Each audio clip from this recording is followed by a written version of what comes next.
Christine is a nerd about people and technology, but mostly about technical people. Give it for Christine.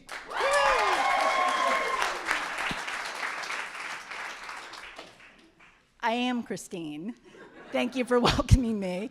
I'm a nerd about technology. It's been my job my whole life, but I'm also a nerd about people. And what I've learned is that both you can find cool things in research and then apply them to your life and your work, and it's fascinating what happens. And all sorts of cool stories come from that.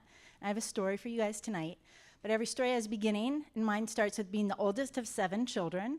My siblings say I've been bossing people around for my entire life. I have lists for everything. I love chaos, and I love always applying new ideas. And it made me a really natural project manager. So I started off managing small projects, and medium-sized projects, and large projects, then chaotic projects. And then I moved into this space called Project Rescue, where you get brought into projects that are in crisis. And you do whatever you can to bring them back to health. And I started teaching people about how to lead projects. And I learned I am a great project manager. But when I took a job at Volkswagen leading a team of technologists, I learned I'm actually a crappy team manager. And the good news about Volkswagen for me was I had a great boss and access to amazing research. And I started to learn a lot. One of the first things that I learned about was Gallup has done all this research about how highly engaged people drive more profitable organizations. I learned about Myers-Briggs and personalities and how we're all just wired differently, Herman Holbrain and how we think, DISC and how we communicate.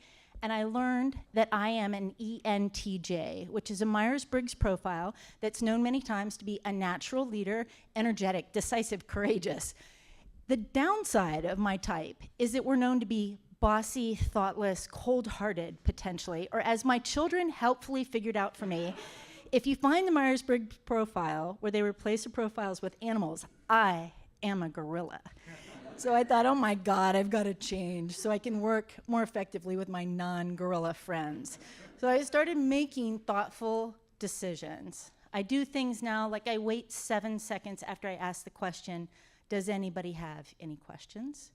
I talk to some people one-on-one when they're not comfortable talking in groups. And what I learned through these is the best practices that made me a great project manager actually don't work for other people. And if I didn't come up with best practices that were different, I'd never be able to widen my scope and my ability to work with large teams. This worked out well because I took a job with Dell. I led 16 program managers. There are 33 similar teams across the United States. This team was 33rd. Confidently 33rd. Last in budgets, last in scope, last in customer satisfaction. So I jumped in and started working with them to try to figure out what we could do to turn it around. One of my favorite books is this book by Marcus Buckingham called First Break All the Rules. And the number one rule he says to break is to treat everyone the same. He says that's crazy. You treat people uniquely based on how they want to be treated and what they're good at. But the guy who had the team before me treated them all the same. Everybody got a large project, then smaller projects to fill it up, and everybody did their finances. So I started asking my team, what were they interested in? What fueled them? And another book that I leaned on was a book by Tom Rath called StrengthsFinder. And in this, Tom talks about a lot of the research about what happens when you take someone and you line their strength up to their job. They're significantly more successful in roles than people who can just execute it. And if you want to know what someone's good at, the worst question to ask is, what are you good at? Statistically, believe it or not, that drives bad data. If you want to know what someone is good at, the question you need to ask is what makes you happy? If you think about it, it makes total sense. If you do something that you're great at, it's fun. It's fun because it's easy, it goes fast, people compliment you. So as I worked with this team, I found out that the people who loved the large projects, they loved the relationship that came from working with somebody over the course of a year, and they loved that the technology was stable. And the people who loved the small projects, they loved that sometimes the technology worked and sometimes it didn't, and they thought that was awesome. And one guy actually liked finances, which I still don't understand. But we went from last to middle in 18 months, and then to the top a few months after that. And that team stays in Dell's top 10% across the US, and I haven't led them for 7 years. I don't know if you caught this, but the first slide that I showed you with people in it was 16 people all doing the same job. This is 11 people doing what they love, and they outperformed the 16 we started with.